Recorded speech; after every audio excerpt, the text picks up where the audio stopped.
সবাই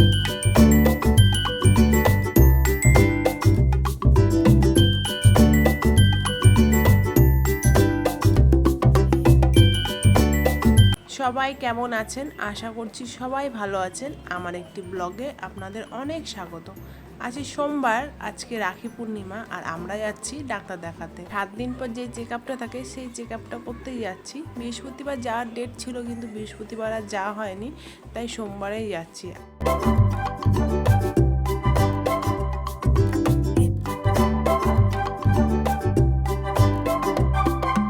দেবসেনাকে নিয়ে যাচ্ছি প্রথম, ওকে নিয়ে বেরোলাম। আর ভেবেছিলাম আদিদেবকে নেব না, কিন্তু ওর দাদু বলেছে না, ওকেও নিয়ে যাবে। আজকে আমাদের সঙ্গে আমার বাবাও যাচ্ছে।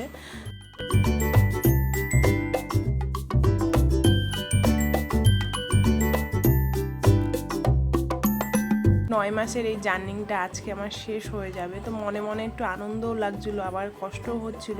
এই দিনগুলো কিন্তু আর ফিরে আসবে না, যতই জীবনে অনেক দিন আসুক, কিন্তু এই যে মা হওয়ার যে গল্পটা, এটা কিন্তু আর ফিরে আসবে না।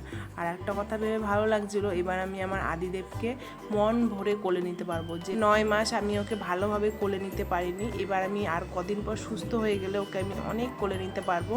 আর মাঝে মাঝে নিতাম না কেন না, নিতাম, কিন্তু খুব ভয়ে ভয়ে নিতাম।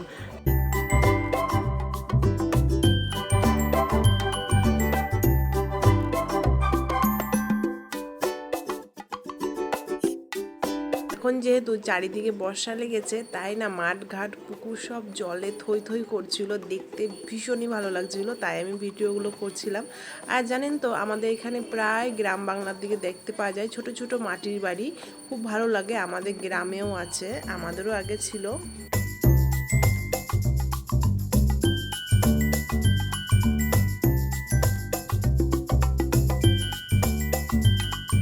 নয় মাস ধরে আমি এই রাস্তা দিয়ে আসা যাওয়া করি, তো সব কিছুর প্রতি আমার একটা মায়া জন্মে গেছে। তাই আজকে খারাপ লাগছিল, আজকে আমার শেষ দিন, আর কবে আসতে পারবো কি পারবো না, সেজন্য মনটা একটু খারাপ লাগছিল।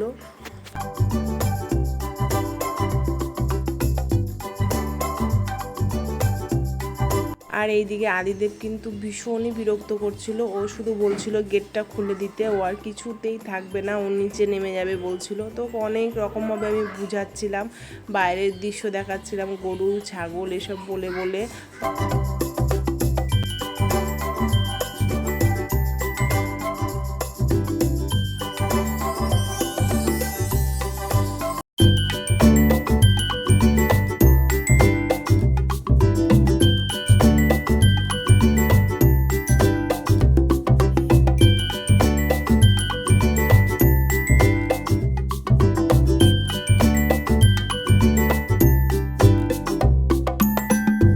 আদিদেব ভীষণ কান্নাকাটি করছিল নিচে নামবে করে, তো আমি কিছুক্ষণ ওকে নিচে নামিয়ে রেখেছিলাম, তারপর ওকে আস্তে করে ঘুম পাড়িয়ে দিয়েছি। অনেক দিন পর ওকে আমি জড়িয়ে ধরে এমনভাবে কোলে নিলাম, তো আমারও মনের মধ্যে একটু শান্তি লাগছিল কোথাও যেন।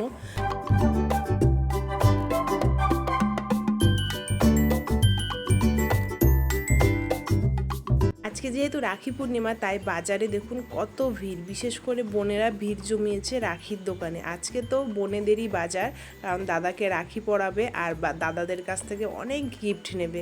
তো আমার বেশ ভালোই লাগছিলো দেখতে, রাখিগুলো এত সুন্দর সুন্দর। আর মা বলেছে এবার আমি রাখি পরাতে পারবো না দাদাদেরকে, কারণ এবার এখনও আমার 21 দিনের অসহ্য কাটেনি। তাই মা বললো এই বছরটা থাক, সামনের বছর পরাবি। আমি বললাম ঠিক আছে।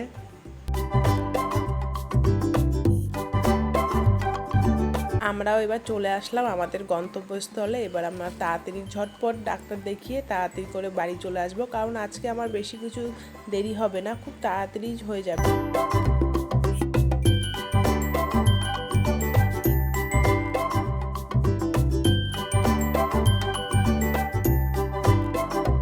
আমাদের খুব তাড়াতাড়ি ডাক্তার দেখানো হয়ে গেছে, এবার আমরা বাড়ি চলে যাচ্ছি আনন্দ করতে করতে। আর এদিকে দেবসেনাও ঘুমিয়ে গেছে।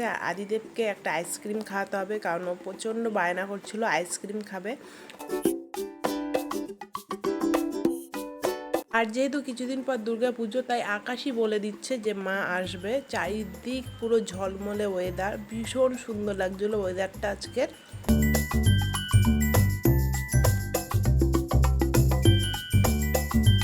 আর আমি দাদাকে অনেকক্ষণ থেকে বলছিলাম দাদা আইসক্রিম কিনো একটা আদিদেবের জন্য, ও আইসক্রিমের জন্য খুব কান্না করছে।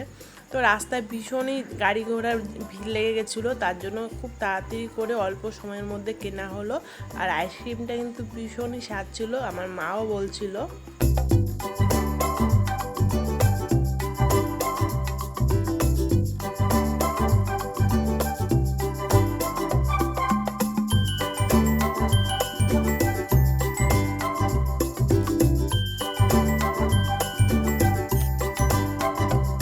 আর কিছুক্ষণের মধ্যে আমরা আমাদের বাড়ি পৌঁছে যাব। আর এদিকে আদিদেব কিন্তু ভীষণই খুশি হয়ে গেছে আইসক্রিমটা পেয়ে। তো সবাইকে অনেক ধন্যবাদ আমার ভিডিওটি দেখার জন্য। আবারও কোনো অন্য ভিডিওতে আপনাদের সঙ্গে দেখা হতে চলেছে। আপনারা অনেক ভালো থাকবেন।